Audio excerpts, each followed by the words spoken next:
Happy Monday, everybody, and welcome into the Rant with me, Pugs Moran. I do this every Monday through Friday, round about this time. Been doing it for about 4.5 years. So what is it, you must be asking yourself? Well, it's a stream of consciousness rant on all the hot topics, current events, and whatever it is that interests me today. It's talk radio the way I think talk radio should be done, as opposed to the way it is currently being done. Thank you.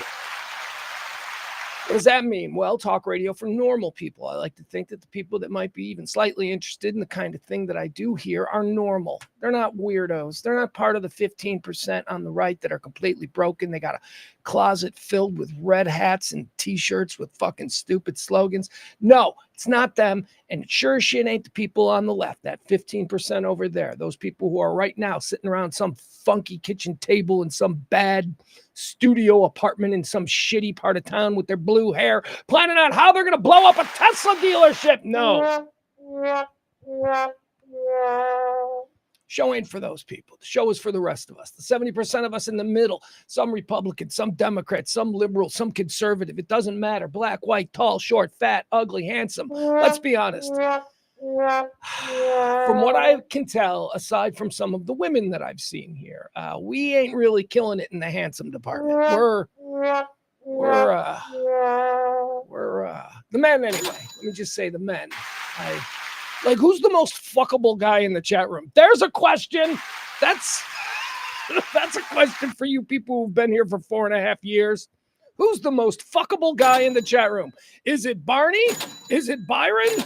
Is it Adam? Is it Jeff? It sure as shit ain't me. I don't know. Anyway, that's who this show is for. Regular people. We have some fun. We're not PC. We don't worry about that stuff. Here's what we're going to talk about. Because although the show is starting about 15 minutes late today, do not worry. It is also going to be a short show. That's right. I cannot guarantee the amount of time at today's show is. We have got a lot of stuff, a lot of interesting stuff happening today here at the E-Gallery in Dallas's beautiful design district. So maybe I'll get you an hour. Maybe you might get to 2 hours. I don't know. We'll see how this thing goes, okay? April's in the chat room. Hi, April. Barney is nominating Jeff as the most fuckable guy in the chat room. Okay. I don't know. If I'm being honest, I can only go by, pictures. The pictures attached to your social media account. And it's really bad. It must be really bad because people use the best picture possible for that, and none of you are fuckable in your pictures. So if those are the best pictures, Adam looks like a baby popping out of a uterus. Look, can you see? You see Adam? Adam looks like it's like a baby, a fully haired, a hirsute baby popping out of a uterus. That's what I'm seeing right here. Barney looks like he's just, holding a debriefing after January 6th. That's what Barney's picture looks like.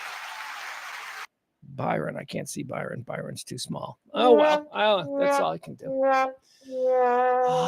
Here are some of the things we're going to get into today. Okay, some of the things that I want to jump on. Let me see. Let me get to my topics, if you will. We'll touch on, Zelensky. He's at the White House, right? Look, I'm not the guy you turn to for real intricate breakdowns and nuanced political commentary on such things. But I'll tell you about what I saw. I saw some things. I'm great judging body language. We'll go there. Hurricane Aaron, we'll catch up with her. We'll see what she's doing. Apparently, Hurricane Aaron is a big bitch. Apparently, she's bigger than they thought, but which is not going to hit America, which is all we care about. Sorry, Caribbeans. We don't care. As long as Charleston, South Carolina survives. Hurricane Aaron update. We'll get into that. Epstein. I got an Epstein update. You want to know why? Because we're going to play a little video. I've been doing Epstein updates. These are updates. My intention is to, at least as far as we're concerned here, we're not letting this story go. No matter what the president of the United States says, why are all these people still interested in Epstein?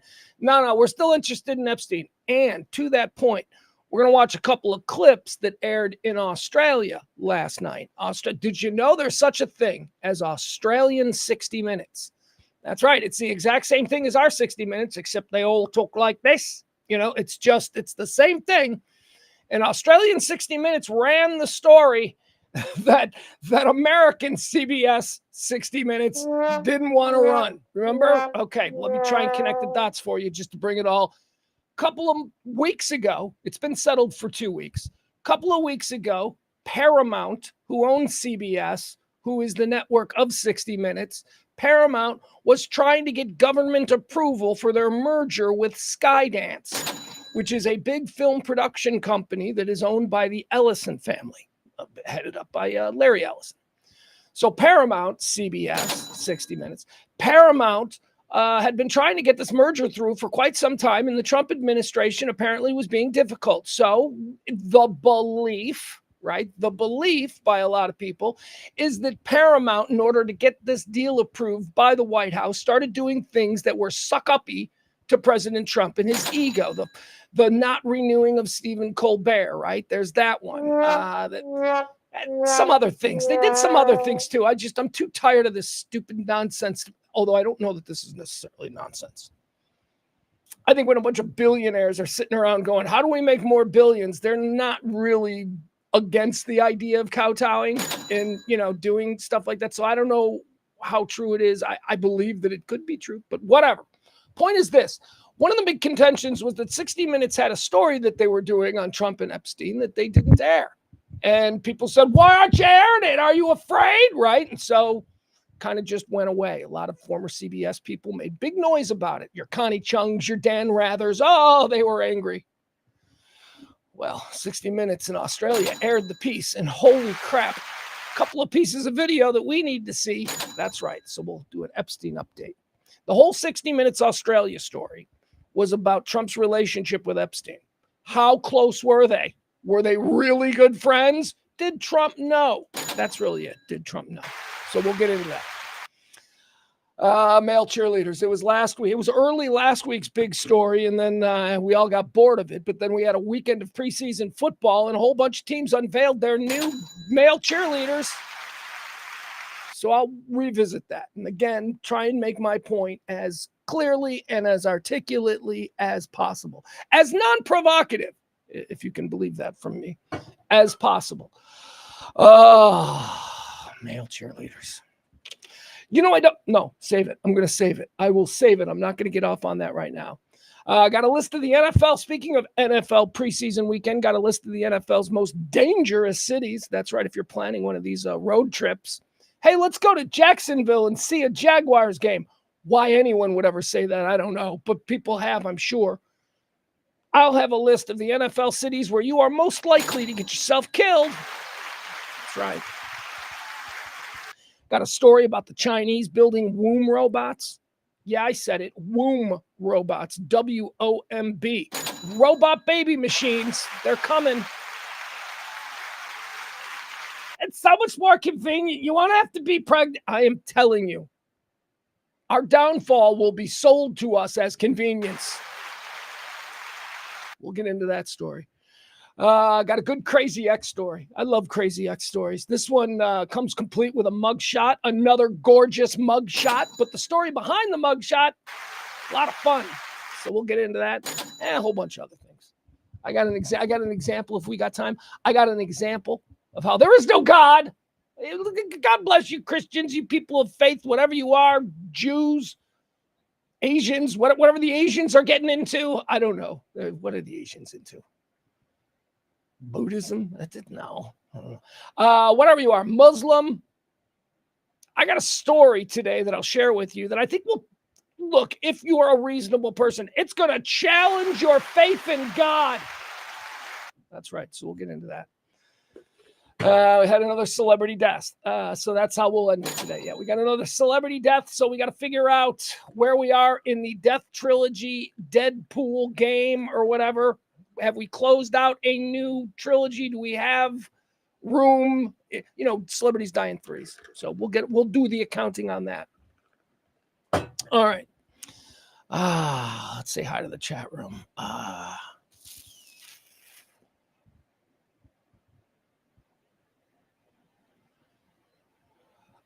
Adam says, sorry. Okay. Yeah. Just reviewing a statement from earlier in the show. Adam is recapping what I said. I said all the women in the chat room are attractive and they're fine, but who's the most fuckable man in here? Adam says his money is on Rob Barr. What do I know? I don't know. But yeah, probably if the term is fuckable, right? So I guess you instantly go with, well, that would mean most attractive. But no, not necessarily like swagger, right? I mean, Mick Jagger's 80 years old, but if he was in the chat room, he would probably still be the most fuckable, right? I mean, and Rob's got the rock star swagger. So definitely maybe Rob and his rock star swagger. Although if we're going that direction, so does Ross. Where's Ross? Ross in the chat room has a bit of rock star swagger.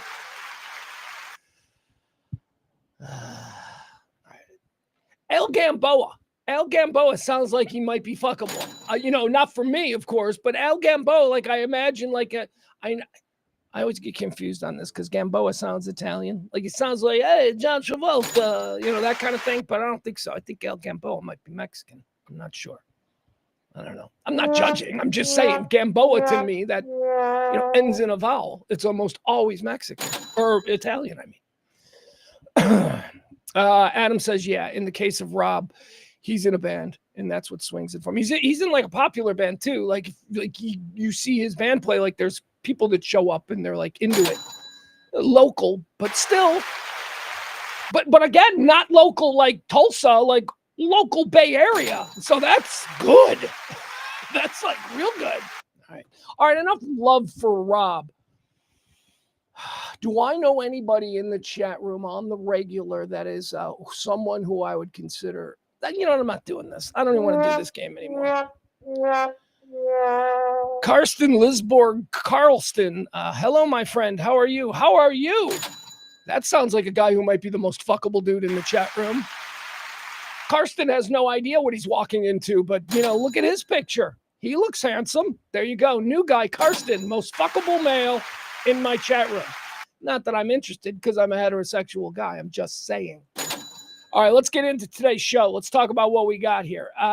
First thing we're going to get into, all right, let's talk about the president and what's going on at the White House, right? So President Trump, he had Zelensky, and they said like other European dudes, but who cares? We don't care about them. We only care about Zelensky. Zelensky showed up.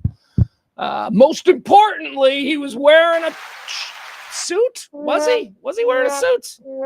I don't know. I saw him get out of the car, and I'm like, dude ain't wearing a suit. He looked like he was wearing like a black. You know what it was? I think he was wearing a suit. I just think it was all black. I think he had black tight skinny jeans on. I think he had a black shirt on. I think he had a black tie, and I think he had some kind of black sweater maybe over that, like a zip up. And then I think he had like a black, I don't know. It wasn't a traditional suit, but it was enough of a suit so that Fox News can't, disrespectful or whatever they were going to do. Also, another thing I noticed that I thought was a change. They didn't bombard him. Right? It wasn't like the first time they invited this dude to the White House. They had all of the goon squad right there, right? J.D. Vance getting ready to ask the hard questions because the president can't ask those questions directly. It looks bad. So you have your goon squad do it. They had J.D. Vance. We had Marco, right? Little Marco pointing his little fingers. They had him there. I don't think I saw that this time. I don't think the war's over. I don't know. Did they make an agreement? Who knows? Whatever. They seem to get along. There were no fist fights. Like I said, you come here for me, for the political shit. I'm just telling you what's happening. That's the big thing that's happening nationally. Zelensky shows up at the White House after Trump met with Putin on Friday in Alaska. And that's where we are. All right. Hurricane Aaron, bitches. Let's do this. All right. Hurricane Aaron. Let's check on her, right? Let's see. Pull up the map. Hurricane Aaron has been updated to like a category 4. And I guess that's bad. I've never lived in a hurricane zone. I don't. I have friends who have, and I'm like, why? Why do you live in a place? Just another example of our greed, right? People, they go out in their backyard and they find alligators. I'm like, why the fuck did you build where there's alligators? My friend in Wisconsin, I tell this story a lot. I was talking to him once, and he's sitting in his driveway, and we're talking for like 45 minutes, and I'm driving, and the whole time he's sitting in his driveway, and I finally said to him, I go, are you ever going to go in your house? And he goes, no, I can't. There's a bear in my driveway. I'm like, what the fuck? Why do you live there? Same thing for coastal California. I ain't gonna live there. I've heard too much shit about that stuff just sliding into the ocean. I don't need that. And I also don't need to live in the Atlantic region of the East Coast where these hurricanes pop up. So let's see here what we got. Hurricane Aaron, another one of these things that come from Africa. Remember, I told you, they all come from AIDS, hurricanes, all Africa. All right? Now, I know. They also math and a whole bunch of medical tech, medical advancements. And I know. But as far as like the awful, scary things of my life, hurricanes, AIDS, Ebola, Elon Musk, all the really scary fucking shit, it all comes from Africa. All right, let's look at the hurricane. Let's see what she's doing now. Where's our friend's Google Maps? There we go. Let's bring it up. All right, here. Whoa, look at her, huh? Look at her. This is Hurricane Aaron right here. She is now, the last time we checked in on Friday, she was out here. And I was like, what the? She seems to have stalled. Well, she's like 3 times the size she was the last time we checked in on her. And again, where do we think this one? I don't know. I don't know what Senegal and Gambia just fucking farted out, but look at this shit. Well, look at this. Something just exploded off the coast of Africa. You know that bitch is going to be right behind Aaron. All right, so here we go. Now, a lot of what we're hearing is that the path is supposed to break right this way, right? It's going to break right, and then it's just going to it's going to cause great surfing on the East Coast. But the latest that I heard is that they do not expect any kind of significant American landfall. And quite frankly, right now, it's over Puerto Rico. And as we've learned, not too many people care about Puerto Rico. So fuck it, move on. There you go. Aaron, Hurricane Aaron. I care about Puerto Rico. I don't know why Puerto Rico is not a state. I think Puerto Rico would be a baller state, man. Because it would be one of those states, especially if we made it a state now, it would be one of those states that would have, like, at their founding, like, all kinds of, like, crazy Trump era things that are legal, which would be awesome. Like, they'll have casinos and casino resorts, and they'll turn it into, like, the new Cuba. I got a problem with that. What the fuck are we doing with Puerto Rico? We're not doing anything with it. Wouldn't you like, you've probably never said this, but wouldn't you like maybe at some point in your life to say, you know what, let's go to Puerto Rico for the weekend instead of Cancun? Instead of that money going to some Mexican government or the Bahamas. I don't even know what government the Bahamas are. Can't possibly be their own, can it? Those people aren't running a bureaucracy. No, they've got to be Sweden. Watch you find out. Yeah, the Bahamas are run by the Dutch or something. I don't know. All right, that's your Hurricane Aaron update. Hope you don't have any loved one in the path because they certainly weren't served by that report. All right, let's get into the Epstein update for the day. Here we go. The Epstein update for the day. Australian 60 Minutes last night making waves, airing the story that American 60 Minutes didn't have the balls to air. So they took it over. And by the way, it looks just like 60 Minutes. Like, I'm watching it, and I didn't realize it was Australian 60 Minutes until they said Aussie 60 Minutes. And I know you're saying, well, Pugs, didn't the person doing the introduction have an Australian accent? And I'm like, well, yeah, but I haven't watched the real 60 Minutes in so long. I don't know who they got hosting it. It might be an Australian girl. I don't know. All right, so here we go. Let's watch how this all started out. This is from last night in Australia, 60 Minutes. It will constitute our Epstein report for the day. We're not going to watch the whole thing. I mean, I think this is like this is a 30-minute story. So we're just going to show a couple of the clips that I thought were most interesting. All right, here we go. 60 Minutes Australia. Bring the sound down because that was way too loud. Okay, here we go.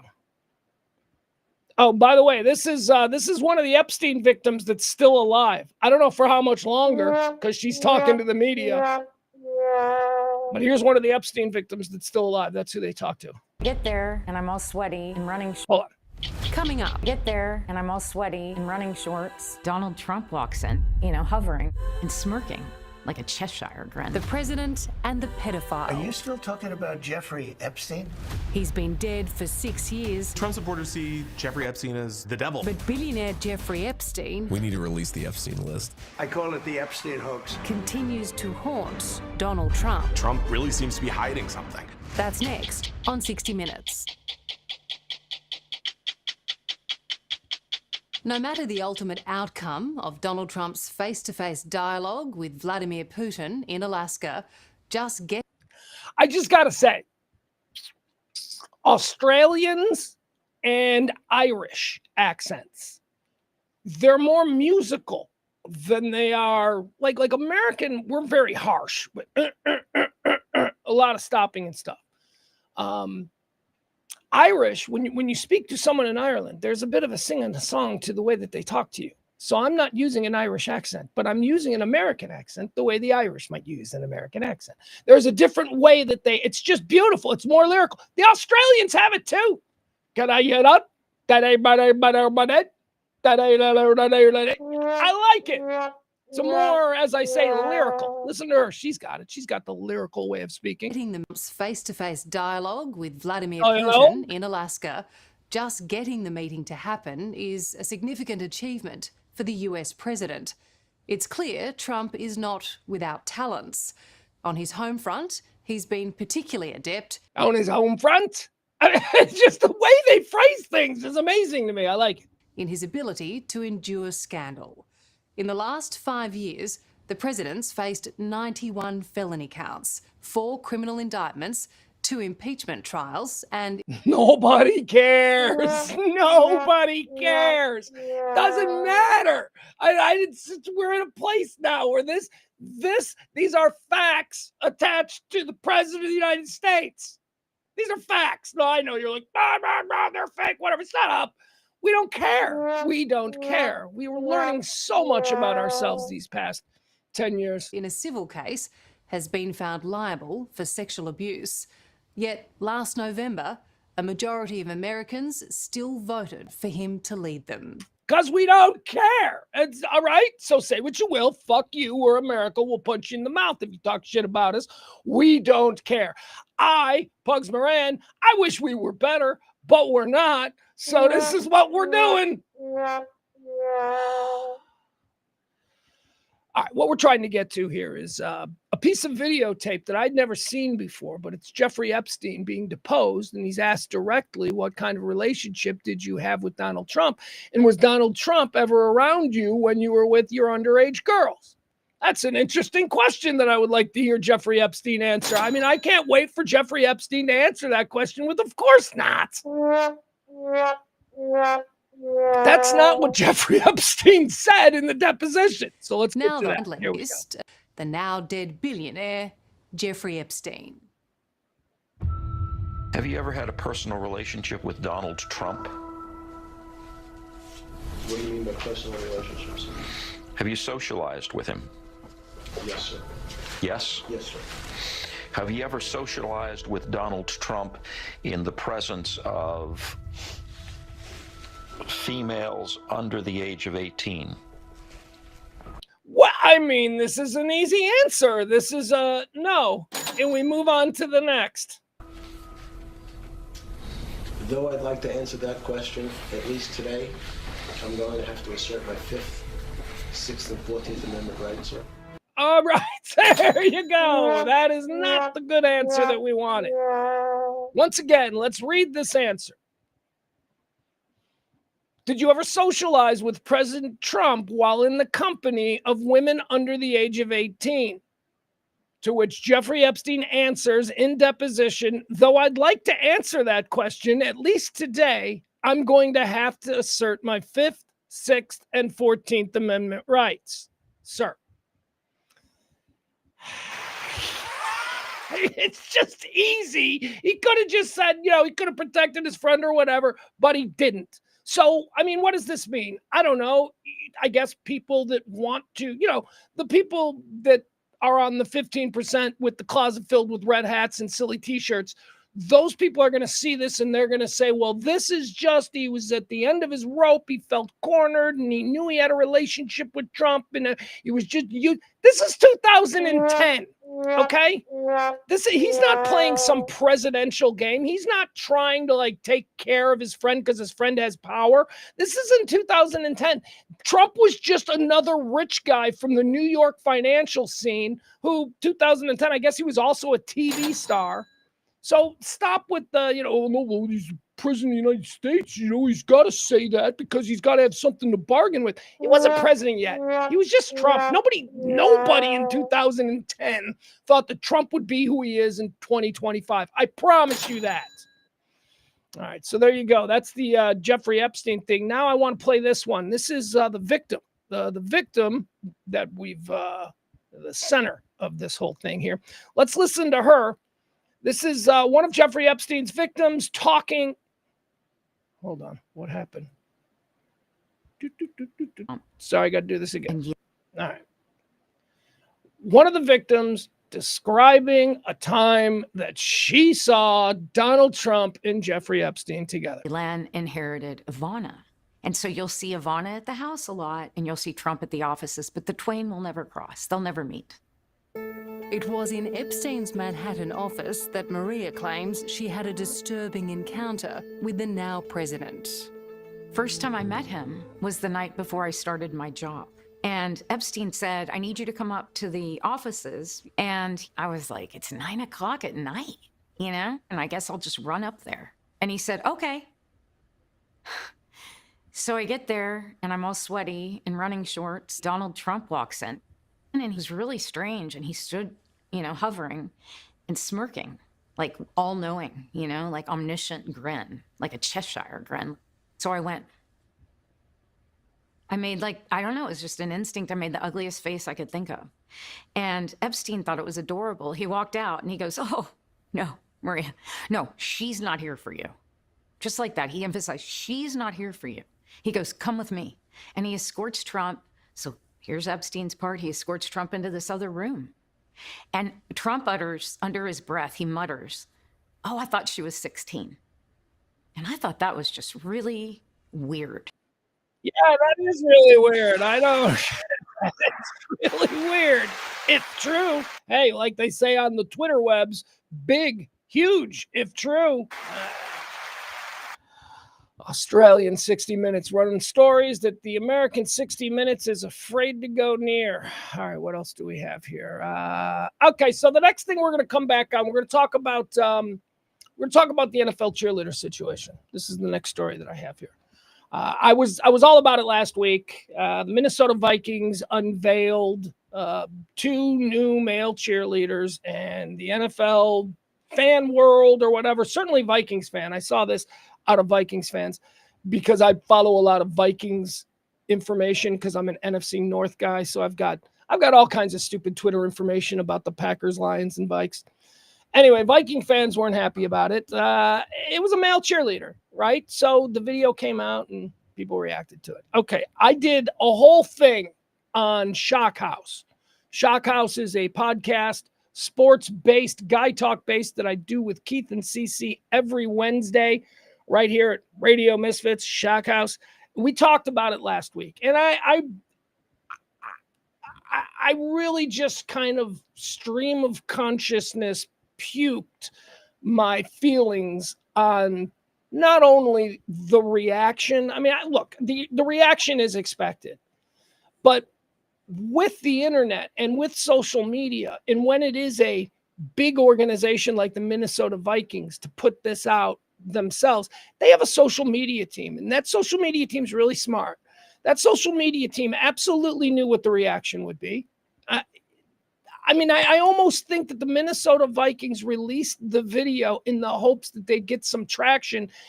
It didn't matter. Negative. Clicks are clicks. You sell advertisers on clicks. So, I wonder if they may have done it intentionally. All right.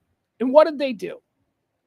They didn't just introduce the Minnesota Vikings, a male cheerleader, which I think we've all gotten used to seeing over the years. I know that there's this old man kind of thing with chicks are cheerleaders and men aren't. And if a man's a cheerleader, then he's a femi man.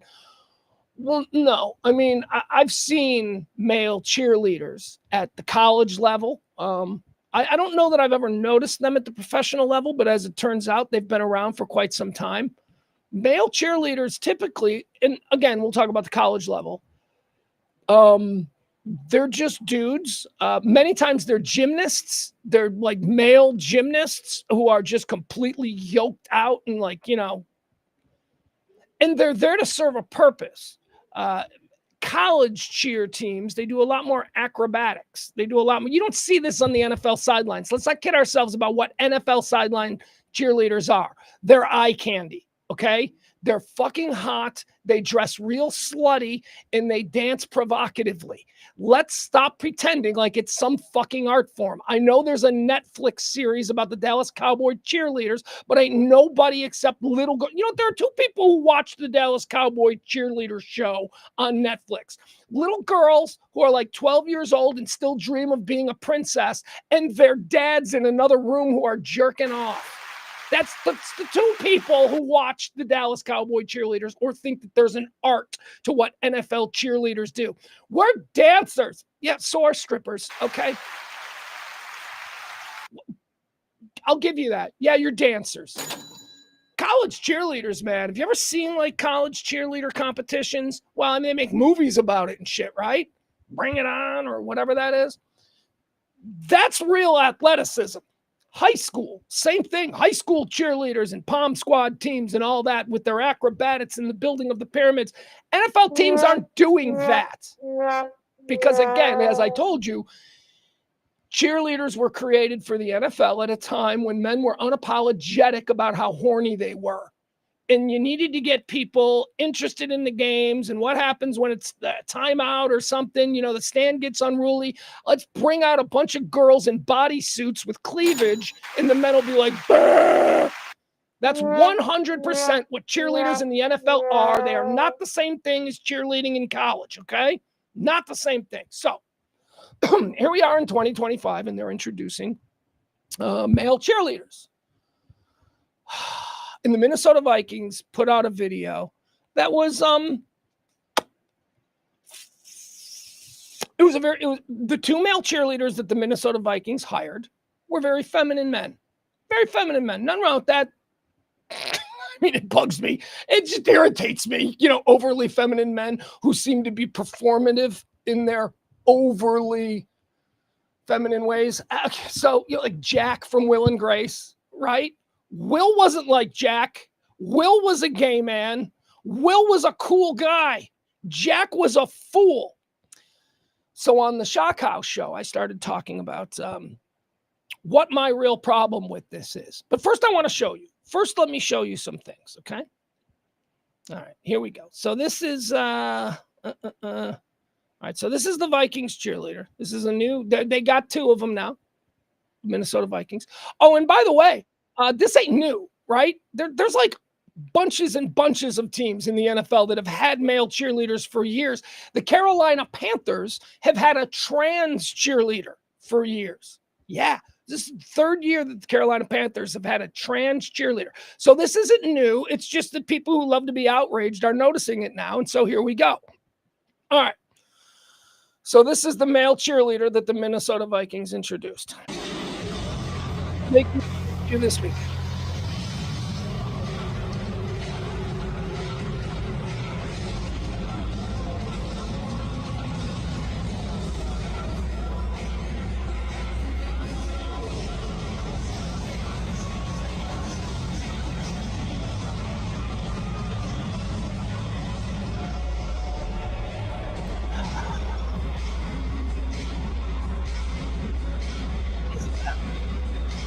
My boy. All right, so look at that. Ooh, look at you, Miss Stang. All right, so my problem with that is that it's just vomit-inducingly Jack from Will and Grace, right? More Will, less Jack. Hold on, we got something else here. No, I got more to say on this because I need to reset the tone of this whole thing, okay? So I believe the Minnesota Vikings initially in their social media crew put this out last week in order to get clicks because they knew it would get a reaction because this is, well, let's be honest. As my program, I put this on Twitter over the weekend. I had a program director once who every idea that Kelly and I had, he would come back to us with, hey, that's an interesting idea, but it's just not in our target demo, right? So everything got shut down because it just wasn't in our target demo. This idea of introducing male cheerleaders is not outside the target demo of the NFL, but introducing this type of male cheerleader is definitely outside the target demo of the NFL. Now, I asked this question, who are they trying to get? What NFL fan are they trying to entertain with the inclusion of somebody who is obviously, I bet this dude doesn't even watch football. And I know that's a stereotype, but I promise you, this is not a guy who's in 5 different fantasy leagues, right? Oh, but neither are the girls. No, they're not. But remember, the girls are there because the fans want to fuck the girls, okay? You get that? The fan in the stand wants to fuck the cheerleaders. It's the only reason they're there. They're there to look slutty and to turn a bunch of 50-year-old drunks on. That's it. That's it, okay? So we know that. So now I ask, you've added the man, right? Are there people in the stands who are like, geez, I really wish there was a really flamboyant gay man out there? I don't believe there is.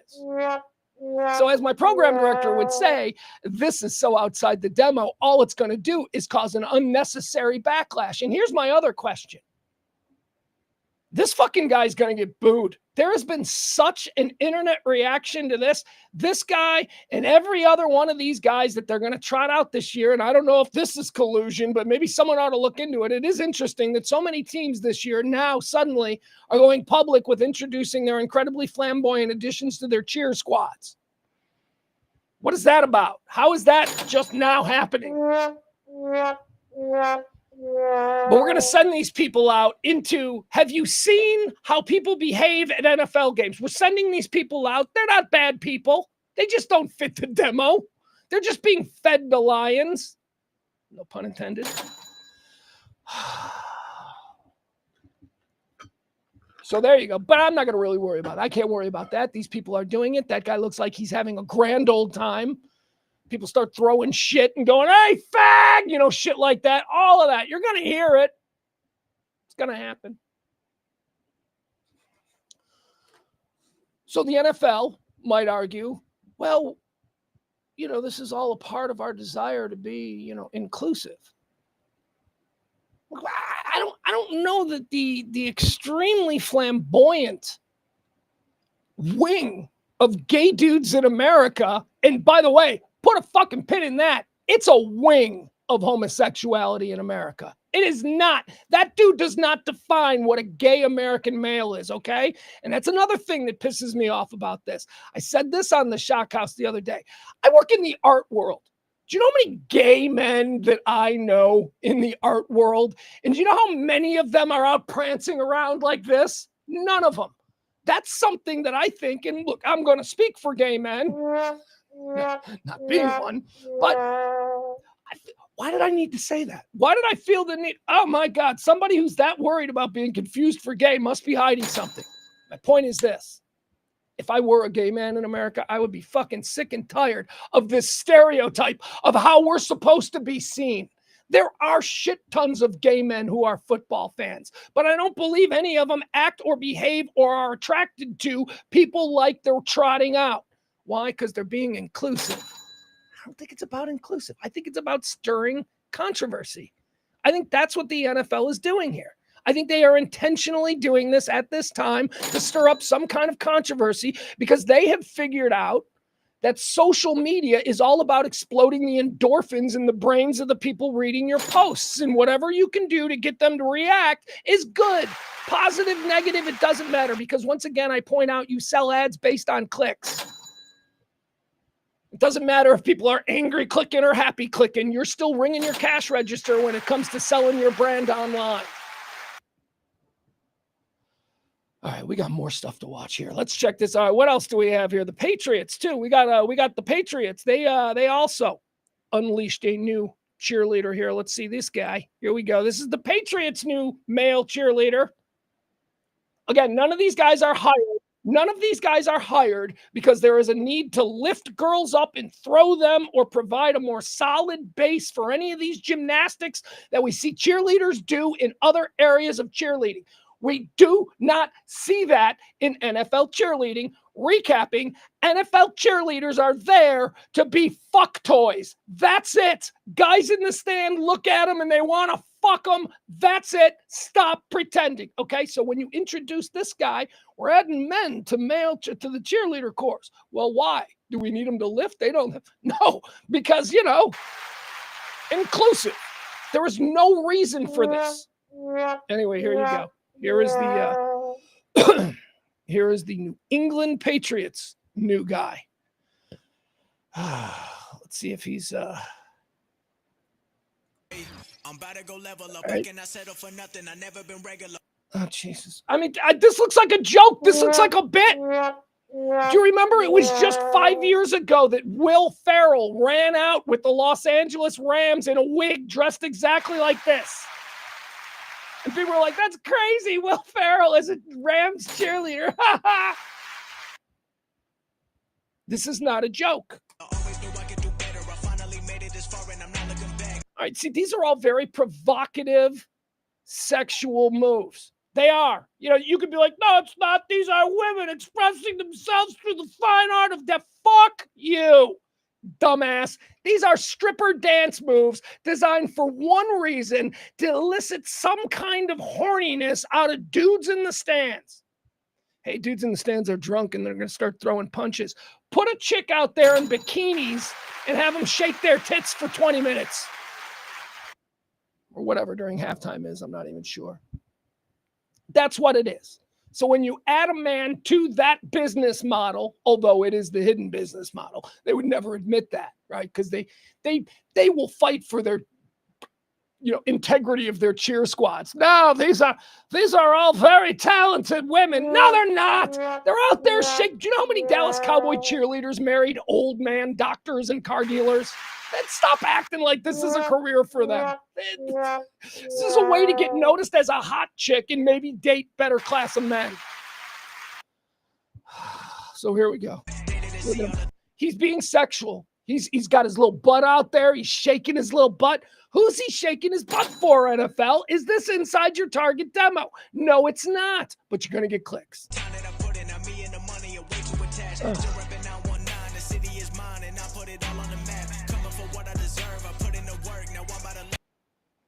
There you go. Anyway, this is not going away. This is going to be an issue again come week 1 of regular season football. It'll be everywhere. Look at this guy. And at some point, one of these guys is going to get booed. God forbid some fucking monkey in the stands actually tries to injure this person, because now what? Now they're marked people. Look, I don't like this personality trait. I don't find it authentic. I don't like phonies in general. So when somebody is it's very phony to me. So I don't like it. And I irritate it. I'm irritated by it. But once again, I want to point out, this has nothing to do with their sexual orientation. It has to do with how they carry themselves and how they behave in a condescending and superior lispily way. Oh, is that something? Oh, fuck you, man. You know what? And once again, of all the gay men I know, I don't know any like that. Of all the successful, legitimate gay men that I know, and I know 3 that I'm thinking of right now off the top of my head. 2 of them are married. 2 of them are married and in long-term commitment. One of them has kids. Well, the way, like, I don't know if they adopt. What? Who knows? It might be surrogates. Hey, the Chinese are working on a robot womb. So maybe that's something the gays can use. I don't know. But neither of these 2 dudes are anything like this. And I just wonder if the slow acceptance of homosexuality in mainstream circles, and by the way, it's fully accepted now. It's been fully accepted for about 15 years. Gay men are not any longer considered some kind of oppressed minority class. They're just not, man. They're some of the most important people in business. They're some of the most important people in culture. They're some of the most important people in politics and government. So they've come a long way. But it does seem like maybe it was something that we could have been okay with 20 years earlier, like maybe in the 70s or maybe in the 80s. But here's what I think happened. I think that it was Hollywood. I think that it was Hollywood amplifying a gay personality that caused a lot of young gay men in America to imitate this way. Hollywood wouldn't put gay people on the screen. They wouldn't be like, hey, this actor who's playing this spy in this 1972 film. He's actually homosexual and he lives with a man. And no, they wouldn't do that. But they might have a character in one of their scripts that was gay because they wanted to be progressive-minded and inclusive, if you will, or whatever. I don't know what their motivations were. But they would include a gay character. And that character was always, we knew he was gay because he was like this and he was over the top. And every time there was a gay character on television or movies in the 60s or in the 70s, that's how they behaved. That became the default for middle America, you know, where I'm from. When you think of a gay guy, it's that. It's not Rock Hudson. Remember, Rock Hudson was a big movie star all of this time. Rock Hudson wasn't like that. Rock Hudson was a man's man. Rock Hudson was a dude, okay?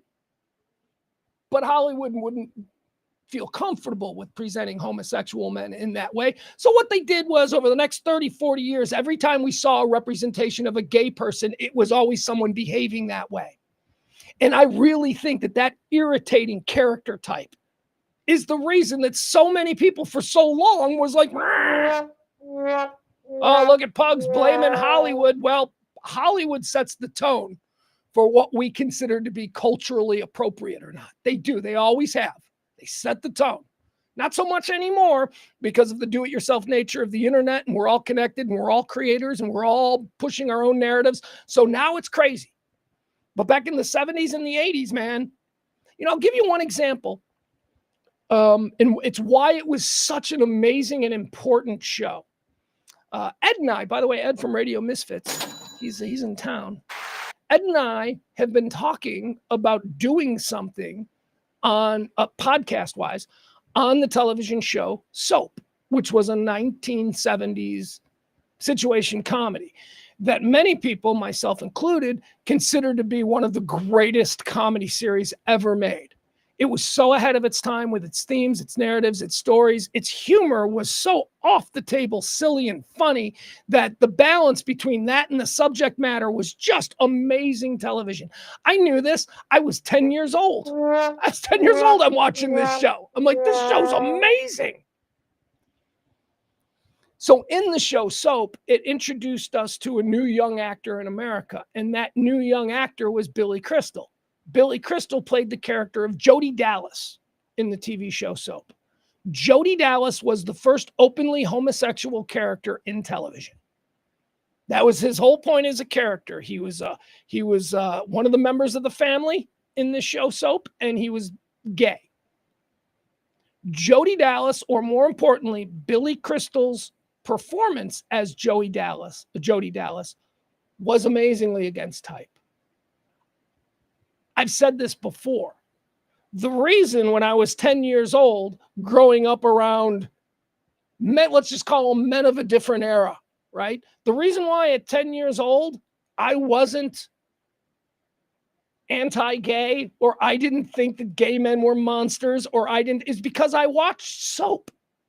Because Jody Dallas, Billy Crystal's portrayal of Jody Dallas was not as a gay man the way we've always seen him. You know, it wasn't who was the guy we watched on Hollywood Squares? Paul Lynn. It wasn't him. It wasn't Liberace. It wasn't Charles Nelson Riley. Billy Crystal played the first openly gay man in America as the coolest character on the series. Everybody else was a fucking nut. Everybody else had their serious issues. The only issue that Jody had was that, based upon society's view, he was broken because he was gay. But he was also the smart one, the kind one, the decent one. He didn't talk with a lisp. Billy Crystal didn't do the character with a lisp, which was shocking. How are we to know he's gay? He doesn't have the lisp.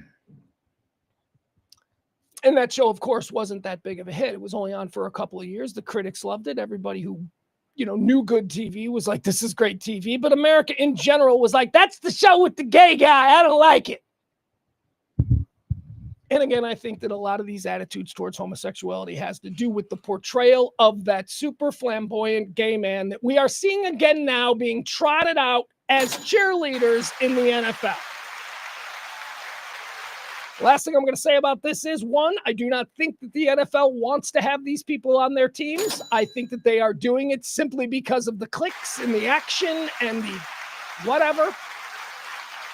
I mean, I don't think that when I say they don't want them on their team, I don't mean they don't want them on their team because they don't like gays. No, they don't want them on their team because there's no real reason to add this to a team that is created simply to make drunk men horny. That's what cheerleaders in the NFL are for, to make drunk men horny. And this is unnecessary. All right, there we go. I'm sure Adam has a lot of things that he disagrees with me on there, and I'm not going to read them, but I would encourage you folks in the chat room to read what Adam has to say, because he's not an idiot, but he's probably wrong, because he probably thinks I'm wrong. What can I do? What can I do? I'm just a guy. All right, let's talk about the NFL's most dangerous cities. This list came out today. I think this is interesting. This is where NFL, they go and they get all the crime stats and all that stuff, and they apply them to cities with NFL teams, and they try and help you out if you are one of these people who likes to take an NFL road trip. Road tripping. All right, here we go. So let's start with the safest. Should we start with the safest? Let's go with the safest NFL cities, all right? I'm going to give you the bottom three or the top three, depending on how you're looking at this list. If you're looking on taking a trip somewhere to see your favorite team play on the road, here are three cities where you most likely won't get murdered. All right. Now, this one I'm going to mention to you is, it's the last one on the list, which would mean that it's the safest, except that its crime statistics say incomplete data. So they're only last because it's incomplete data. We don't know what's going on in Charlotte. I've got to tell you, if you're going to see the Cowboys play the Panthers, I don't know what to tell you about Charlotte because it's incomplete data. They come in dead last. But dead last is also safest because this is a most dangerous list. So we don't know about Charlotte. We'll have to figure that out. All right, now, of the teams that we have actual data for, safest, Tampa Bay. That's right, Tampa Bay. Get your ass to Tampa Bay. It's pretty safe. Their number is 464. Now, I don't know what this number is. It's a composite number based on crime stats, a violent crime, a homicide rate, and all that, okay? So Tampa's number, just for edification, safest in the NFL with numbers that can back it up, 464, Tampa Bay. Now, I can't believe this. I can't believe this ain't the safest place in the NFL. It comes in as the second safest place in the NFL, Green Bay, Wisconsin. Now, I'm familiar with Green Bay. Well, I grew up close to. I grew up in Illinois, Wisconsin. We're right there. We spend time in each other's front and backyards all the time. So I know Green Bay. I love Green Bay. I mean, fucking the team and all that shit and the people and the fans, they can all. But Green Bay, just the concept of Green Bay, if you've ever been there, you'd love it. It's beautiful. It's like this cool little industrial Great Lakes forest town that time forgot. It's there's no big glass skyscraper. I mean, there's a couple modern buildings, but you know what I mean? It's mostly, it's like, wow, it feels like it's 1975 here. All right, so that's the idyllic stuff about Green Bay. But it's also safe because of that. However, recently I've been watching a lot of YouTube body cam videos, and I don't know if you guys have ever watched Midwest Safety, the channel Midwest Safety. Oh, I love Midwest Safety. It's my favorite body cam channel. Midwest Safety is almost always focused in Wisconsin, in and around Green Bay. So you can get in a little, there's some people in Green Bay that'll get you in trouble, but it's all booze related. Everybody's always drunk and fighting. That's what Green Bay crime is. All right, so there you go. Green Bay is second. Remember, Tampa is the safest. Green Bay is the second. Isn't this weird? Are you ready to be shocked? But actually, I'm not shocked because I understand how this works. The next two safest teams, if you're looking to travel, if you are looking to go follow your team on the road somewhere, you can go to Tampa and be safe. You can go to Green Bay and be safe. But then also, according to this list, with scores of 539, You can go see the Jets or the Giants. That's right. New York City is next on the safe list. Thank God. Thank God. People don't know big cities. They're so afraid. Don't be afraid of big cities. They're pretty fucking safe, man. They really are. I don't want to get into it, but there's a cop on every corner. In Chicago, there's a cop, and he's almost always on a horse. Look, you find yourself in certain neighborhoods where you shouldn't be, yeah, you're going to get in trouble. But if you're going to New York to see a Giants game or a Jets game, you're pretty safe. I mean, there's going to be like Homeland Security teams everywhere. You trust me. Pretty safe. And that's what this list is about. All right. Safest places to go see a football game. Next is Vegas for the very same reason. Vegas is very much on point. They understand that there's a lot of nonsense that goes on there. So Vegas. So here we go. The bottom 5, Tampa Bay, Green Bay, New York City Jets, New York City Giants, and the Las Vegas Raiders. There you go. How about the least safest teams in the NFL? These are the cities where you are probably going to get yourself into trouble. Can I give you the top 5? Are you ready? Here we go. Number 5, least safe city to visit in the NFL, Indianapolis. The entire state of Indianapolis is fucking awful. It is like one giant meth lab. It is just nothing but like broke ass farmers, white dudes who think they can hit threes, and meth labs. That's Indiana. I know. I grew up right next door to it. Those people. Holy shit. All right, so number 5 is Indianapolis, the least safe NFL city you can go to. Number 4 is Cleveland. The old mistake by the lake, as they call it. Cleveland comes in at number 4. Number 3, Kansas City. That's right, they can't even have a Super Bowl parade without somebody whipping out a gun and shooting people. Remember that? Kansas City fans, they got one fan who's a bank robber. Remember that story, that Netflix documentary? The Kansas City Chiefs unofficial mascot, the guy who dresses like the wolf. Turns out that guy was going to all the away games and all that shit. And people were like, how does he afford to do that? Well, he was robbing banks. That dude was a serial bank robber. Kansas City. How about the other Kansas City fans who did a bunch of drugs and ended up dead? I know that's not violent, but I'm rolling. And then, of course, you get like the Kansas City Super Bowl parade, and there's a big gunfight there. People die. Kansas City sucks, man. Can we just be honest about Kansas City? It sucks. You ever been there? It's not good. Oh, they got that downtown, the power and lights district or whatever. Yeah, that's half a block, motherfucker. Go to a real city. They've got like multiple neighborhoods with like 5, 6, 7 blocks of that shit. But okay. I got barbecue in Kansas City. Fuck you, I'm from Texas. I don't need your Kansas City barbecue. You got me? You guys are a goddamn ashtray of a city. All right, there you go. That's 3. I'm sorry to shit on Kansas City like that, but I think they've had way too much good fortune with Patrick Mahomes. So somebody's got to do it. All right, once again, recapping. The 5th most dangerous NFL city is Indianapolis. The 4th most dangerous NFL city is Cleveland. The 3rd most dangerous NFL city is Kansas City. Number 2 is Baltimore. I saw The Wire. I know what's going on there.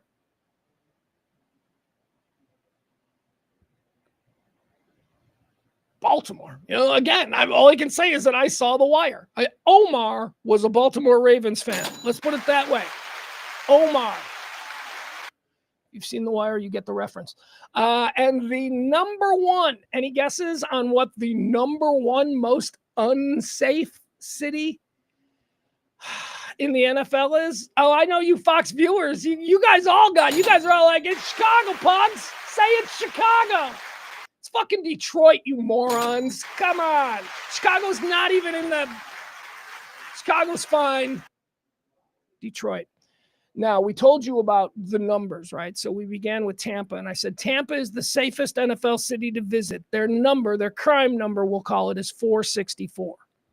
Detroit is the number 1 most dangerous NFL city to visit. Their crime number is 2,057. So there you see, number 1 crime number is 2,057. The number 1 least safe NFL city, 2,057. Safest NFL city, 464. There you go. Oh, Dallas. Where is Dallas? Dallas comes in at 16th. with a number of 775, and Chicago comes in at 10th with a 1,099 number. Chicago is sandwiched between Minnesota. Minneapolis is a little more dangerous than Chicago. I bet you would have never argued that when you woke up this morning. You woke up this morning and the first thing somebody said to you, more dangerous city, Minneapolis or Chicago? You know what you'd say, and you'd be fucking wrong. Tired of people shitting on my city. You people, you right-wing weirdos, you started going after my city for one reason and one reason only. It's because that's where Obama was from. That's it. And then y'all found out it's where Hillary was from, and now the bets were off. So everybody for 20 years have been shitting on my city. It's dangerous. It's dangerous. Even though no fucking list has ever said that we're the most dangerous. It's more dangerous than Beirut. Oh, shut the fuck up. Go to Little Rock, dude. That's the most dangerous. Memphis is the most dangerous. All right, Detroit is number 1. Dallas is 16. Any other interesting ones? Oh, okay. So Washington, D.C., right? Where's Washington, D.C.? That city's so dangerous, they got troops. Washington, D.C. comes in at number 12. Number 12 on the list. So, no matter how dangerous you think Washington, D.C., no matter how dangerous you think Washington, D.C. is, Buffalo is more dangerous. Houston is more dangerous. Chicago is more dangerous. Minneapolis is more dangerous. New Orleans is more dangerous. And just outside the top 5, just missing the top 5 by a very small number, Nashville is the number 6 most dangerous city in America. All right, there you have it. That was fun, wasn't it? All right. Denver looks pretty good. I'm looking at some other cities. Boston's pretty good. Jacksonville looks pretty good. Seattle, Pittsburgh, Boston, Denver, San Francisco, Miami, Phoenix, Los Angeles. Those are all on the good side. All right. Then you get into the middle ones. The middle ones are like Dallas, Atlanta, Cincinnati, Philadelphia, Washington, Buffalo, Houston, Chicago. Then you start getting into the badder ones with Minneapolis, New Orleans, Nashville, Indianapolis, Cleveland, Kansas City, Baltimore, and Detroit. All right, there you go. How much fun was that? The most crime-ridden cities in all the NFL. All right, what else do we have here?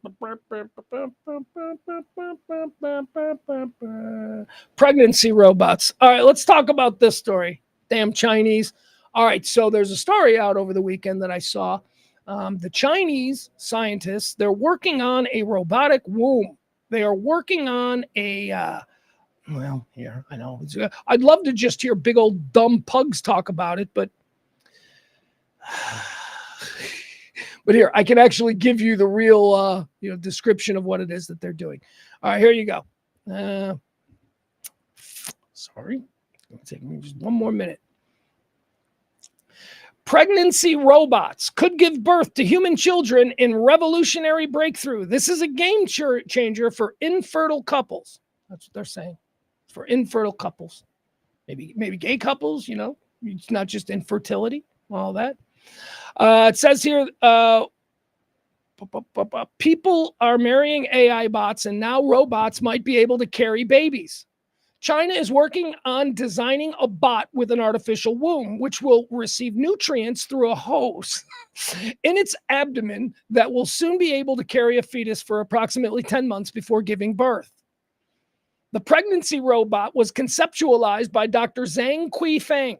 So, okay, China, it's Chinese. So we get what's happening here. So they got this little robot that replicates a womb, and you can just insert whatever, we already do this, right? We take a little jizz from the guy, we take an egg from a girl, we put it in the test tube, we make a little baby, and it starts to develop, and then we insert it back into the woman, and it's born, right? All right, so now we're cutting out the woman. We're cutting out the inserting into the woman. We're taking some jizz from a guy, we're taking some eggs from the girl, we're putting it in a test tube, and now we're throwing that inside a robot womb, and in like 9 months, it'll like spit out a baby. Now, I don't know if that baby at some point doesn't need to be implanted. No, that couldn't work. Yeah, that wouldn't be how it would have to be. Wait a second. What is the birthing process? I mean, I understand the development process and you can create a womb. Is this baby going to like slide out of this robot womb? Because you can't take a woman who hasn't been pregnant for 9 months, can you? and then just like take a fully grown baby and slide it in her. Sort of. Why would they do that? If you could take the fully grown baby out of the robot, why would you then put it in the woman? Why wouldn't you just have the baby be alive? I'm learning. I'm figuring this out as we go. And by the way, you know me, I've got a very, very strong belief that you never buy or use or become dependent on first generation technology. So imagine being like the first 1,000 babies that are born in like, one of these things. There's going to be a problem. It's not going to be comfortable. They're going to turn out, maybe not like, retarded or something, but there's going to be a problem. They're going to work the bugs out.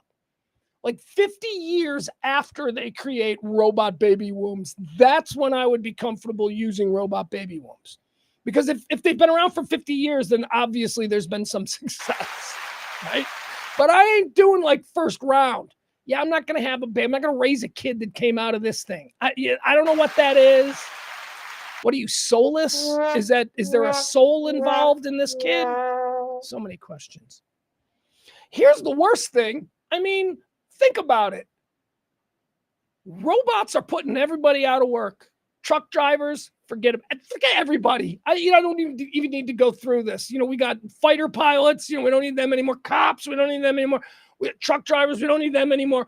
Checking in at a hotel in Tampa. No, it's just going to be an AI robot now checking us in. So everything is being replaced by robots. There are no jobs.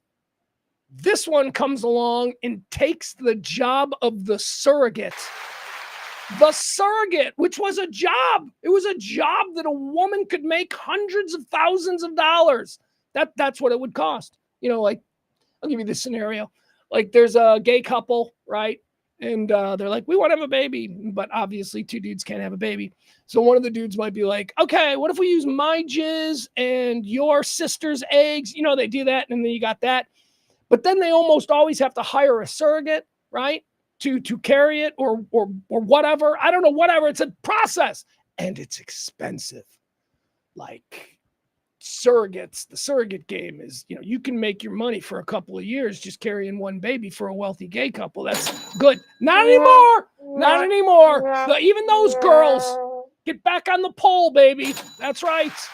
This job has been eliminated. You can't even be the person who carries the baby for a gay couple anymore because the Chinese are working on some kind of George Foreman grill of like baby birthing. All right. I think that's a fun story. I don't know anything about it. If I'm being honest, didn't even read the whole article. I just got triggered by the headline, and here we are. That's how I do this show every day for 4 years. Come one, come all. What else do we have? Let me see. What else do I want to talk about? I want to get into this one. I want to get into this crazy ex-girlfriend story because I love crazy ex-girlfriend stories. First of all, it's no good crazy ex-girlfriend story without, the picture of the crazy ex-girlfriend. So here we go. Let's look at her. This is the mugshot. I want you to know this is a mugshot. We're going to break down what this means because this mugshot means a lot. Here we go. There she is. All right. Can you see her? Yeah. All right. There you go. That's your crazy ex-girlfriend. Couple of things going on here. First of all, mugshot. She's only like 5'1". She's tiny. She is tiny. Mugshot. Look at the big smile. She doesn't fucking care. She's nutty buckets. She has no fucking concept what's going on here. She's like, picture time. All right. She's got it's got a bit of an arm sleeve tattoo here. Now I know that that's common for this generation of female, but it also suggests some stuff. It suggests that she's fun. It suggests that she is down. You know what I mean? She's seen some things. She's got tattoos like a fucking merchant marine. She's fun. And then you just got the jugs. I mean, look, I can only go so long without talking about the jugs. She is 5 foot tall with like massive triple Ds and a big smile like that. This is Apex crazy ex-girlfriend. This is like, because you take this back. You take this back because you're like, before she went all crazy, we had some fucking fun. She was wild, man.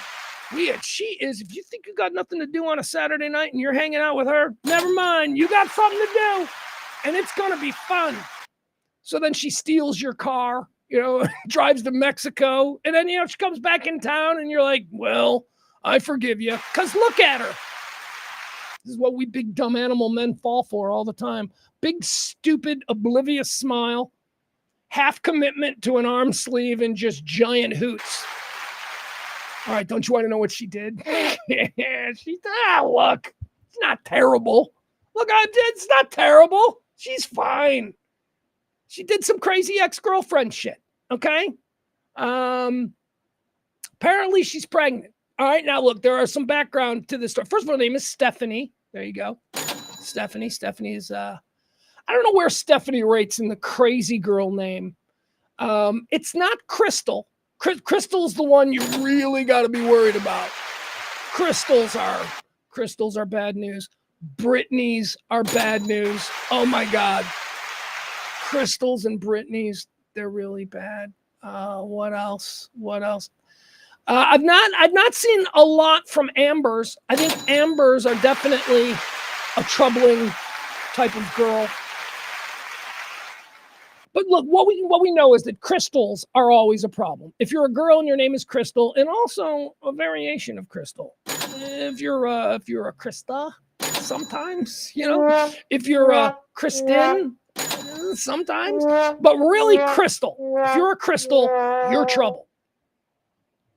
But Stephanie's in there with, Stephanie is in a group with like Jessica's, Stephanie's, Allison's. They could be trouble, but they're not trouble just on. Those also could be wonderful. They could be wonderful. Some other girl name rule of thumbs. Heather's always hot. Always hot. I don't care. You have never in your life met an unattractive girl named Heather. You haven't. They're just all, for some reason, every Heather is like, Jesus, how does this keep happening? Can I find one unfuckable Heather in this world? They're all attractive. All right, so what did she do? She got into some girlfriend stuff. She's pregnant. It might explain the hoots. I don't know. She's pregnant, and her boyfriend broke up with her. I don't know why her boyfriend broke up with her. These two kids probably have had a nice little history of problems, but they broke up. I'm going to read you the story because I'm trying to do it all from memory because I think I could be more entertaining if I'm just extemporaneously talking about it. But then again, I'm a narcissist, so maybe I should just move on. All right, let me see if I can find the actual story. Crazy Ex. There we go. All right, so this is her hot mug shot. Let's go with the story here. Woman accused of pouring salt in ex-boyfriend's car engine and throwing glitter in the AC. Oh, she's a glitter girl too. Glitter girls are wild. There was a time in my much younger days when, you'd wake up on Saturday morning or Sunday morning and your clothes would have glitter all over it. And you're like, yep, I was hanging with glitter girls. Shouldn't have gone to the club last night. Those glitter girls got glitter all over me. Is that still a thing? Like, do young girls still use glitter? There was a time, like between 2000 and 2008, when like girls were just throwing glitter all over everything and it was everywhere. All right. A woman in Kentucky. Oh, she's a hillbilly too. She's a hot-looking, big-hooted hillbilly. A woman in Kentucky is accused of pouring salt in her ex's car engine and then putting glitter in the AC. You know what she was doing with that? The minute he turns the AC on, it's just, poof. She's funny. She's crazy. She's kind of hot, and she's funny. All right. In a criminal complaint, the Richmond Police Department says that Stephanie Carlquist, that's Steph, totaled her ex-boyfriend's car after the couple got into an argument in early July. The complaint says that Carlquist poured salt into the engine, glitter into the AC vent, slashed a tire, cracked the windshield, cracked the rearview mirror, and shattered the car's radio screen. Steph's ex-boyfriend told police that she slashed the one tire on July 6th, but then did the rest of the damage after an argument on the 15th. All right, this tells me a lot. All right, look at her, right? We're still looking at her? Okay. I get it, man. I'm a guy. I ran with some, crazy chicks. I've had my experiences with crazy chicks. I get it. So on the 6th of July, she fucking slashed his tires. And he took her back. He took her back. He's like, oh, I'm sure they had like a huge fight about that. She apologized. And he took her back. He's like, whatever, okay, she's crazy, but have you seen her hoots? I mean, my God. So then like 2 weeks later, that's when she does that's when she really goes nuts. So remember 2 weeks earlier in early July, she slashed his tires. But then 2 weeks later, she poured salt in the gas tank. She put glitter in the AC vent. She broke the mirror. She wrecked the radio screen, slashed another tire, broke a window. He took her back. Of course he did. He got horny. He broke up with her for like a week. And then he went out with his friends on Friday.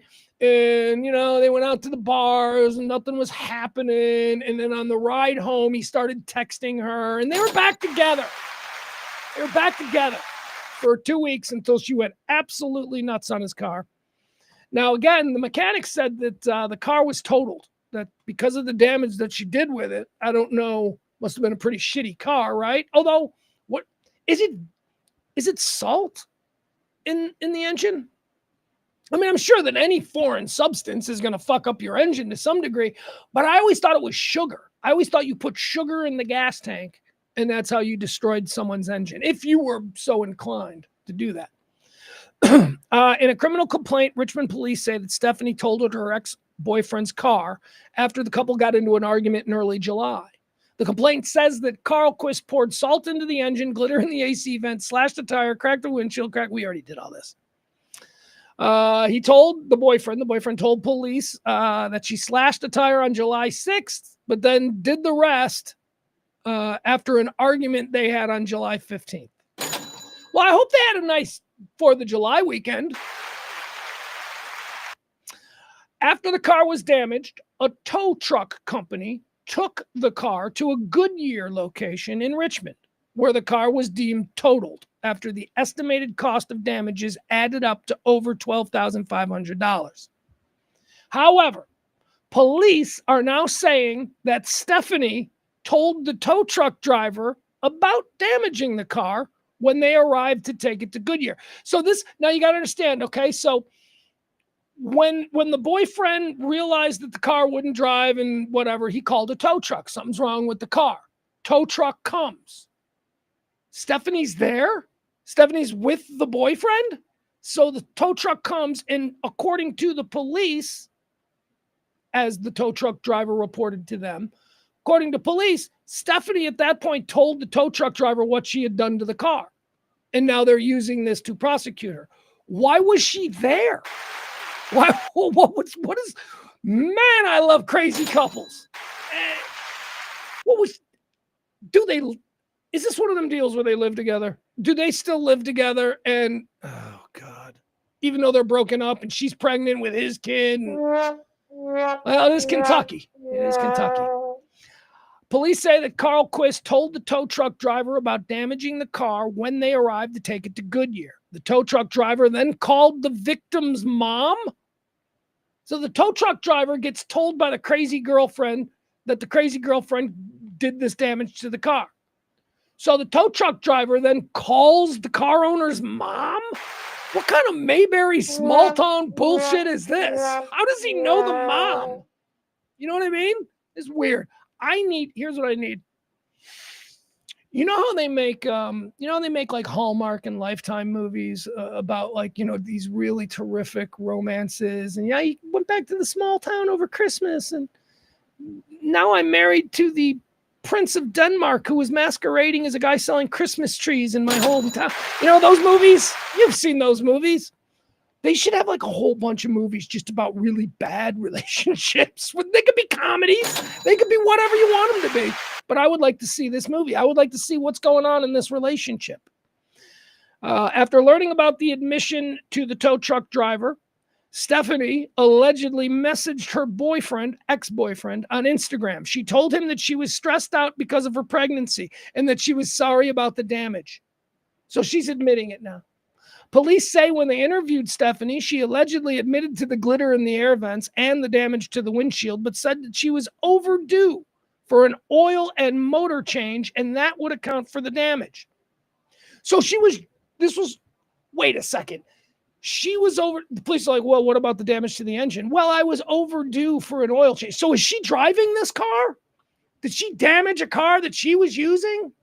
I don't know. Anyway, all I really care about is her. I hope she's fine. She just looks like a fun girl. Let's hear it for Stephanie Carlquist of Kentucky. Some brave brother's crazy ex-girlfriend. We all got them. That's not true. That's actually not true. I know we like to say that. Ex-girlfriend.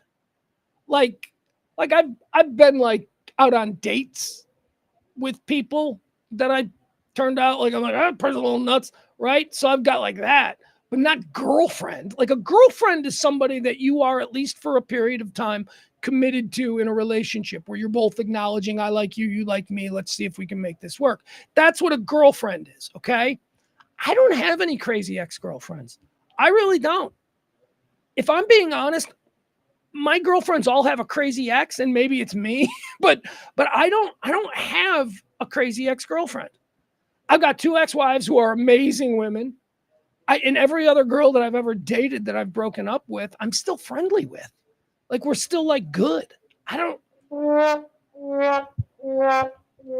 have a crazy ex-girlfriend? No, not even close. I'm like thinking about like, well, was she really a girlfriend? Well, we dated for a few weeks, I guess so, but she's not crazy. She's just mean. What I'm thinking about is just mean, not crazy. All right, there you go. If you've got a crazy ex-girlfriend, well, that's a life experience that I haven't been treated to. I will say this, that I am pretty much responsible for the end of every relationship that I've ever been in. I take responsibility for that. I know who I am. I'm sorry for wasting you good women's time. I do apologize. Maybe it's that attitude why we're still friends. I don't know. All right. We'll save that. Don't need to get into that. Look at me. We're an hour and a half. I got to cut this short. All right. So here we go. Terrence Stamp died over the weekend. Terrence Stamp. I don't know if people really know who he is. He's an incredibly well-respected British actor. Did a lot of really cool stuff over the years, mostly playing bad guys. He played evil bad guys with a panache that was just so sophisticated. And so he was terrific. Terrence Stamp was his name.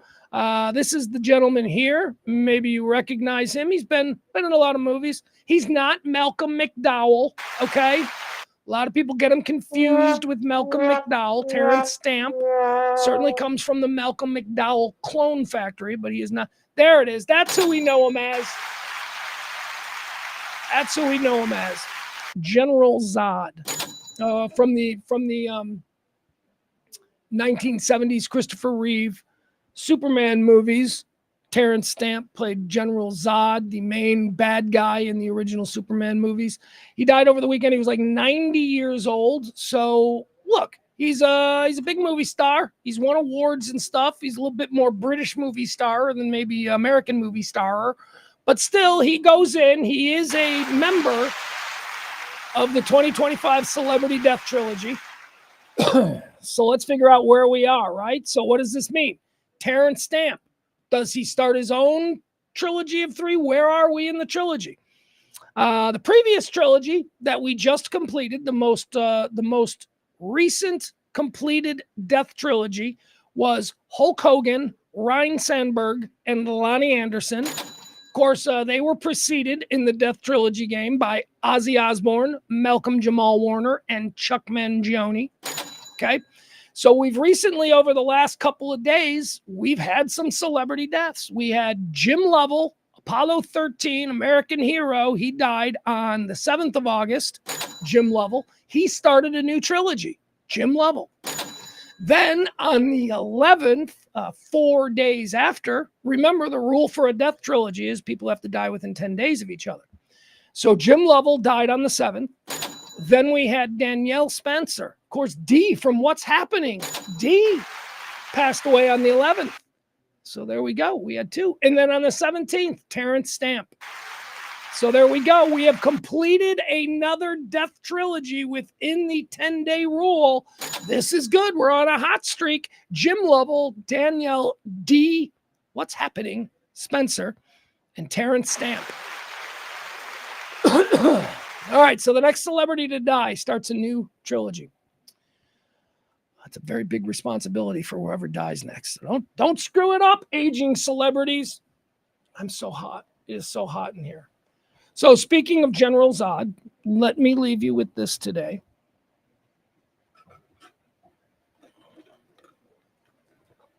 Terrence Stamp played General Zod from the Superman movies, the 70s Superman movies. Over the weekend, yours truly finally saw the new Superman. Finally saw the new Superman. I've been waiting. Now, everybody who knows me, especially my son, knows that I'm a Superman guy. I love the Marvel stuff. I'm an Avenger guy. I get into it. We watch all those movies. I mean, it helped that I had a son growing up in the era of the Marvel super. Like, I don't know if I didn't have a kid, I don't know that I would be as into the Marvel and superhero movies as I have been these past 15 years. But I got a 16-year-old son, and this is the era of entertainment we live in. So I am way down with the Avengers, the Iron Mans, the Spider-Mans, all of them, right? But if I'm being honest, Superman has always been my guy. And throughout this entire run of my son growing up, I've been telling him about Superman. Well, he didn't want to hear it because he was all Marvel. And so I've been waiting for a Superman movie to be made that would actually be something that he would enjoy. Man of Steel came out about 10 years ago. I enjoyed Man of Steel. But again, I will enjoy almost any Superman movie that just isn't a complete embarrassment to the legacy, right? So Man of Steel I thought was great. Man of Steel was like a remake kind of the 77 in that it focused on the origin story. The destruction of Krypton, Kal-El landing in a Kansas farm, being raised in Smallville, and then making his way to the big city as his alter ego, Clark Kent. That's what Man of Steel kind of covered. All of that stuff. I'm so tired of that story being told. I want a movie that takes place in a universe where Superman is already Superman. He's been Superman for a while. People know it. We don't need the origin story. And that's what we got. That's what we got with the new Superman. Thank God. We don't need to waste the first 40 minutes of the movies watching him race freight trains in small town Kansas.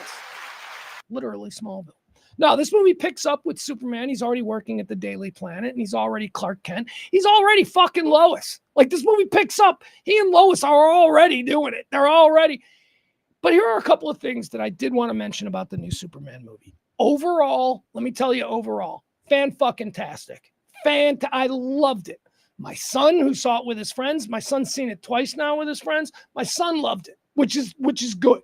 Because let me tell you, if it wasn't something that he legitimately liked, he would tell me. He'd be like, Dad, I saw the Superman movie. I'm sorry. I still don't know what it is that you see in Superman. It's not that cool. No, that's not what happened. And trust me when I tell you, my son would have wanted to be able to say that because kids like to knock their parents down, especially when it's a generational thing. But no, my kid was like, Dad, seriously, it's really good. And he would start to tell me about it, and then he'd go, no, you got to see it. You got to see it. I can't tell you about it. So I watched it, and I agree. It is a tremendous superhero film. It is my favorite superhero film of the last 15, 20 years. But again, I told you, I'm biased. I am a Superman guy. I have been wanting the Superman film that I saw on Saturday night. I've been wanting that movie since Christopher Reeve died. Probably since Christopher Reeve fell off the horse. We've never had it. So it's incredibly good. Now, a couple of things that I thought were the best part of the Superman movie. Okay. First of all, James Gunn, the humor, the sensibility of the humor, the sensibility of the universe that he's created is very funny. And it's very,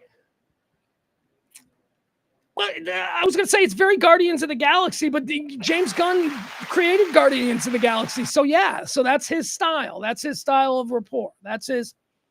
One of the things that I did really appreciate about this Superman movie, and I hope I'm not giving away anything here, and it's not necessarily a spoiler, but you should go into this knowing, and I loved this, Superman gets his ass kicked for 95% of this movie. Which is another aspect of the Superman legend that I always felt needed to be delved into. The fact that Superman was seemingly impenetrable by anybody other than kryptonite, which apparently doesn't exist anywhere in the known universe, but bad guys can produce kryptonite at the drop of a hat. That always bugged me. I'm like, in order to make Superman interesting, you got to make him beatable. You got to make it so that every fight he comes into, he just doesn't laser beam them to death in the first second, right? So how can you make that interesting? They tried with Batman versus Superman by giving Batman kryptonite, which I just thought was bullshit and lazy, but whatever. This movie, Superman gets his ass kicked like time and time again. And that is kind of what the movie's about. It's about this guy who could never get his ass kicked is suddenly getting his ass kicked. And what kind of crisis of emotion, what does that do to an individual like Superman? So I thought that was very interesting. The other thing that I loved about David Cornsweet is the actor who portrays Superman. The other thing that I loved about his portrayal is I love his Clark Kent. That's not to say that I didn't love Christopher Reeve's Clark Kent, but Christopher Reeve's Clark Kent was a very deliberate choice. Christopher Reeve has talked about this. Well, not anymore, but you know what I mean? He used to talk about this. His Superman, Christopher Reeve's Superman, was male perfection. That's how Christopher Reeve saw his portrayal of Superman. He was the perfect male. He always had the right thing to say. He always had the right response. He was principled. He was moral, truth, justice in the American way, and all of that stuff. So Christopher Reeve made a choice when he did the character of Clark Kent to make Clark Kent like the ultimate dweeb. If Superman was the ultimate alpha, for lack of a better word, Clark Kent in Christopher Reeve's creation of these two polar opposite characters was to make Clark a bumbling, corny dweeb. Right? And he's bumbling his way through the office at the Daily Planet, and his glasses are falling off of his nose. And, and everybody's like, who's that dork? Ooh, who's the new dork? Right? That's the way they played it with Chris Reeve. It bothered a lot of us because a lot of us were like, are you fucking kidding me? It's just a really handsome guy wearing glasses. And they're acting like he's the spaz eating his boogers. Right? Like, come on. That was not great. David Cornsweet's portrayal of Clark Kent is completely different. David Cornsweet's Clark Kent's getting laid. This Clark Kent knows that every chick in the office is hot for him. And they actually show like a scene like that where he's walking through the office as Clark Kent with the glasses, but he's still fucking David Cornsweet or Superman wearing glasses. He's walking through the office and all the girls are like, oh my God, he is so hot. And instead of playing that character of Clark Kent like a dude who isn't aware that he's that guy, no, he's got Clark Kent in this movie has confidence. Like I said, he's banging Lois, and he's not kowtowing to her. He's treating her like a girlfriend. They're having arguments about girlfriend stuff, but also Clark Kent knows he's Superman in this movie. He's not a pussy. He's a man's man, right? He's a guy. He just happens to wear glasses and be a really good reporter. My point is this: David Cornsweet chose to play Clark Kent not in the same way that Clark Kent has been portrayed in both the comics and in the first Christopher Reeve Superman movies. I loved this Clark Kent. This Clark Kent is cool. This Clark Kent is more Tony Stark than he is what you think of the old Clark Kent. And that's good. All right, and that's all I'm going to give you. Other than that, the humor was funny in it. The effects were great. It's how Superman can at some point become an underdog story. If you're into that thing, you're like, yeah, Superman, get up. Turns into that. It was terrific. So 4 out of 4 stars for me for Superman the movie. Again, I'm a Superman guy. So fuck you, if you're not, and it's like, I didn't think it was 4 out of 4. Okay, well, you're not in the tank for Superman. I am. So if you like Superman, it was a very good movie. I think DC, with the creation of this new universe, which Gunn says this Superman movie creates and begins its own standalone universe. And I am all for it. Because the characters that they created in this universe, Lex Luthor is amazing. The guy that they got to play Lex Luthor. I mean, I know Gene Hackman, right? The late, great Gene Hackman. He played Lex Luthor in the original 70s movies, and he was fantastic. This guy, whoever this dude is they got playing Lex Luthor now, awesome.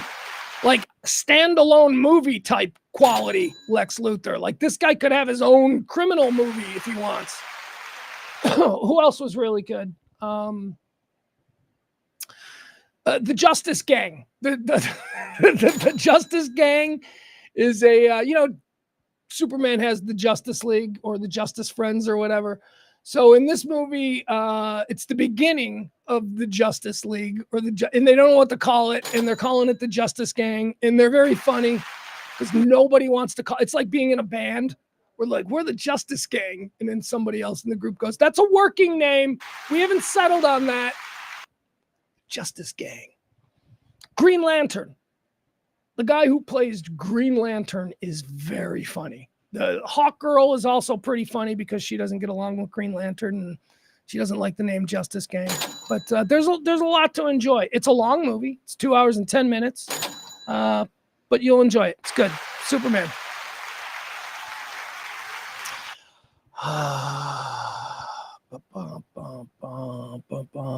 What do we got here? Oh, Kevin. Look, Kevin KB's got his own Superman emoji or Superman, whatever we call that thing. Says, "Yep, I love this Superman movie too." It was a relief because I'm very protective of my Christopher Reeve 1977 Superman movie. And I wanted this to be good, and I don't want my son to hate it. And it looks like almost everybody I've talked to have seen it. They're like, "Yeah, that was a good movie. That was a fun movie. I enjoyed it." So onward and upward with the James Gunn DC Superman-based universe. I look forward to it. Honestly, I don't. I'm so done with superhero movies. But since we're now getting into Superman, I will make room for a few more superhero movies. Thunderbolts. Have you seen that? I also watched that over the weekend. I also watched Thunderbolts. I'd never heard of this movie. It stars David Harbour, from Stranger Things. Thunderbolts was excellent. I was shocked. I'm like, they're just cranking out these like superhero movies now. Like, when did this thing come out? I've never heard of it before, and I watched it. It's like 90 minutes of just terrific movie. So maybe I'm not done with the superhero thing. I don't know.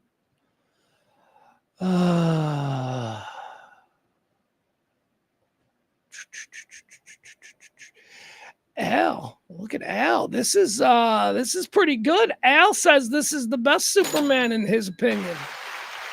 Well now.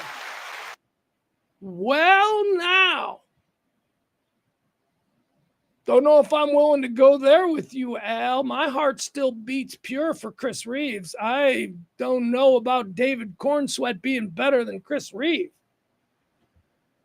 But he might be. It's pretty good. Let's see. Who said this? Frank Smith. Pugs humble bragging with the glitter girls. No.